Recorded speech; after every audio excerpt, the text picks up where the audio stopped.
The operation is known as hemispherectomy, where half the brain is removed. Sounds too radical ever to consider, much less perform. Surgeons have performed it hundreds of times for disorders uncontrollable in any other way. The surgery has no apparent effect on personality or memory.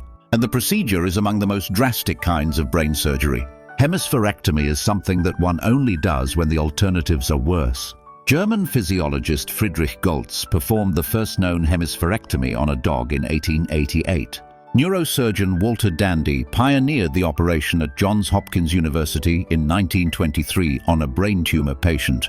That man lived for more than 3 years before ultimately succumbing to cancer. One side effect, Canadian neurosurgeon Kenneth Mackenzie reported, was that her seizures stopped in 1938 after a hemispherectomy on a 16-year-old girl who suffered a stroke.